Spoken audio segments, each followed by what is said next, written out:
Damn, he jumping. Oh, shoot. We got somebody interrupting the show. I think she need a burp, y'all. So she might be a little fussy, but that's just part of us being parents. Yep. And we off pause. This is what we do. So this is part 2 of episode 14, empowering each other, and we ended with knowing on part 1. We ended on knowing when to let them make their own decisions. So the next thing we're going to talk about is speaking positively. So no matter what it is that your your partner, or significant other, or husband or wife is doing, either in their personal life or business or in your relationship, you want to make sure you're speaking positively. So one thing Henry always tells me is that it's not what I say, it's how I say it. So you have to make sure that when you're speaking to them, regardless of what it is, when you're speaking to them, regardless of what it is, make sure that your words aren't coming at them like daggers. Like you're not just pointing, your finger and saying, you need to do, or do this better. Even if it's something that you don't necessarily agree with or want them to, like that they're doing, still speak positively about it. We've read a lot of books and watched, YouTube videos about being positive and about how the universe works. So just how karma, how life works. So if you're a positive person and you look at the world positively, positive is going to come to you. So just be positive regardless. Yeah, man, it's like, okay, this is going to be totally different from the other one we just recorded. Okay, so check this out. It's like, when it comes to positivity, okay, check this out. So you could tell somebody, I can ask you to sit down, huh? Nothing. What? I just said excuse. No. Yeah, she over here burping. So it's like I said, you can be like, okay, so just telling somebody to sit down. This is totally different.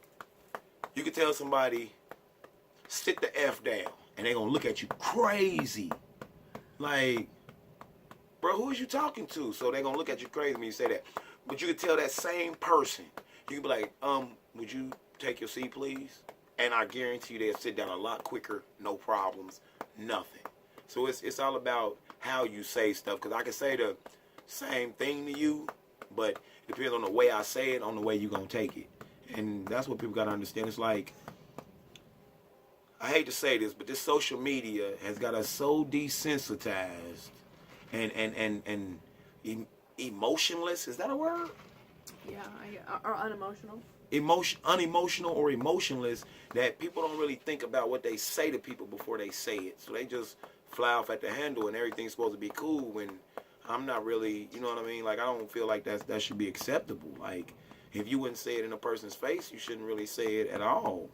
Like, and then it's like, that's just, you got to be positive. Like, man, positivity that's just like negativity is contagious, positivity is contagious.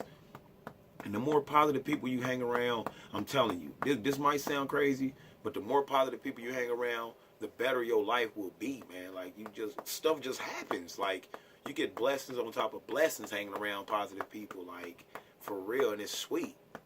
So, yeah. So the next topic we're going to talk about is being understanding. So when you have when you have somebody that's working on a business or a project or whatever it is they're doing, you got to be understanding that, there are going to be times that one of the parents is going to be, taking care of the kids while the other parent is, working on a project or going on a business trip or, working on a project or whatever. So while I was pregnant, and then after I had Queen, Henry went on 2 trips without me. He went to Michigan, and then he went to Florida for Quada's wedding. And so, I didn't get to go. And it was, I felt, I had my own little pity party. But at the same time, I realized when Henry came home from his Florida trip, he was a different person. Like, he was looking at he was thinking different. His mindset had changed. And that was a pivotal moment for us because a lot of the things that he came home talking about were things that we had talked about previously. It was more me telling him what I thought he should do versus him coming up, really changing the way he's thinking. Because it doesn't matter how much I want him to do something or how much I think he needs to do this better or not do this. If it's not in his mind to do it, it's not going to happen. And that's with anybody. So, and, the fact that he was able to have the time that he spent, because, he spent a lot of time by himself while he was down there. He spent time on the beach by himself. I'm sure he spent time, in his bed before he was going to sleep thinking. And if I was there, he wouldn't have that time to really kind of, just meditate and think about how he could be a better father and a better husband and a better businessman. So when he came home, a lot of the things he was saying to me, I'm thinking, who is this man? And it makes me feel good that he's growing, and that's all that anybody should ever want out of anyone is for them to grow. Like, we have to grow. And I don't mean getting taller. I mean, like, growing mentally, spiritually, yes. Emotionally. Yes. So it's a magical thing to see somebody grow, and especially somebody that you've known as long as I've known him, to see him grow. And anytime I get to see that, him changing, it just makes me happy. So, so just remember to be understanding. Yeah, it's like, it ain't nothing, like, okay, this is my main thing, or this the thing, and I think, I don't know if it's why the marriage work, but it's why our relationship work, is because if I tell her, I'm about to go over 17, we about to go to the studio or whatever, she'll be like, okay, well, I see you in a couple hours, or just call me when you're on your way back, any of that. Like, it's not a lot of women like that, man. Like, for real, because I got brothers and cousins and all that. Some of them are, don't get me wrong, I'm not saying there's no women out there like that. Now, there are some, but a majority of the women will start some stuff with you just so you can't leave. And y'all arguing and fighting and doing all this, all these 3-4 hours when you could have been gone, got your stuff done and been back. Like, wifey pretty much be like, okay, just call me when you're on your way back. Because, I mean, regardless how long we argue, I'm pretty much still going. So it's just like, okay, now we argue for 3 hours. Now I'm leaving for 3 hours. So that's 6 hours total. That's something. And then I come back and we right back to arguing about something that was before I left. So, you know what I mean? So, I'm so happy that it's like, she understanding. Like, I be like, okay, I'm about to go over 17.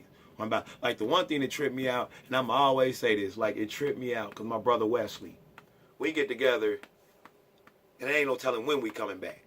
It don't matter. You don't even know where they going. It never does. We don't care because we kicking it. So it was like, I was like, yeah, I'm about to go with Wesley, and she was like, all right, see you in the morning. I'm like, that's about how it worked out with them.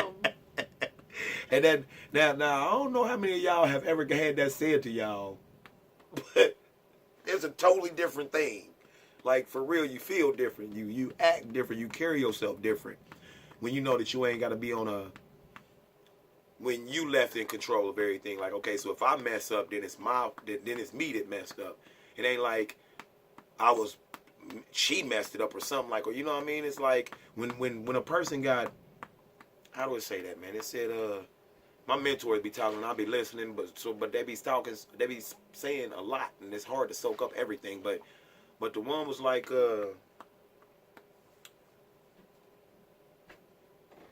how do you know if a person will mess up if you don't give them the chance to mess up? So, you know what I mean? It's like with the way she acts when I'm about to leave, I feel like I got pretty much freedom as long as I don't put the relationship in jeopardy, and I'm cool with that. Like, for real, I'm cool with that. Like, because I'm not gonna, you know what I mean? I'm not gonna mess my thing up like that. Like,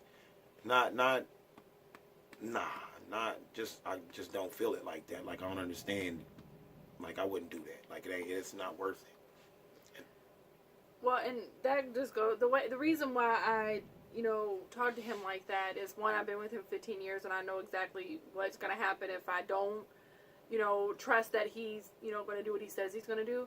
The only thing I ever ask when he leaves his house is I just want to know where he's going, because anything can happen. I just need to know where his destination was, just in case something, he doesn't come home, or if something happens and I need to, I can't get a hold of him. At least I can, know where to at least start at.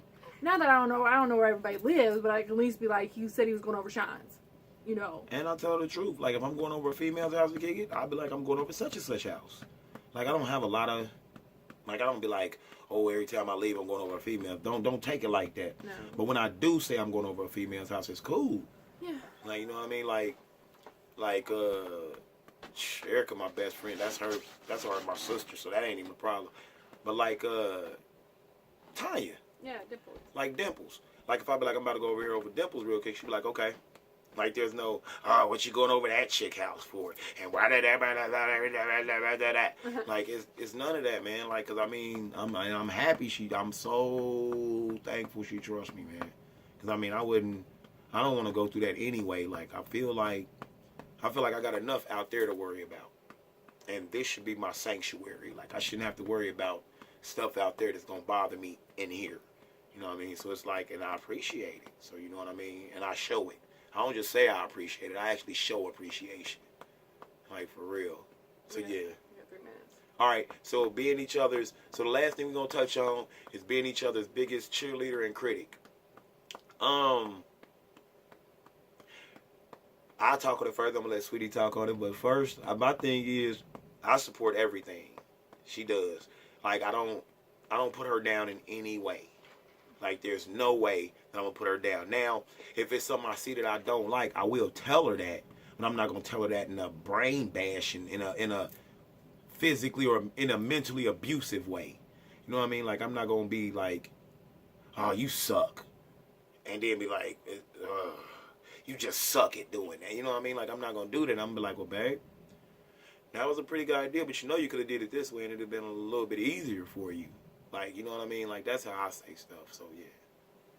And then, one thing is, and we're going to say this really quick, is, so being a critic or having constructive criticism is that, don't always come to them with a problem. Come with, if there is a problem, come with a solution. It might not be the right solution, but at least it's a solution. Because bosses don't want to hear problems, they want to hear solutions. And we're bosses. You should be a boss. That should be the way you live your life, is as a boss. Whatever it is that you do. Even if you have a boss, you should still act like a boss. Yeah. And Henry's pretty used to hearing criticism from his schooling. But that's one thing that I had to learn myself with him, is not always criticizing everything, or not always trying to find where he could do something better. Allowing him to see that on his own and just being helpful when I can. So that's our episode 14, Empowering Each Other. Yeah. Hope that you got something out of it. And if you didn't, that's okay too. Right. Subscribe to the channel. We're going to say that one time. That's it. Yep. And, our email, happymarriedtv@gmail.com. And we'll see you next week. Yes, sir. That's good. Yep. We only have 1 minute left. Oh, okay. Hell yeah. We off. And this is Happily Married TV. We off pause over here. Bye, y'all. Peace. See you next week. 1. And it comes the 2 to the 3 and 4. It's only 14 minutes left and I'm about to go.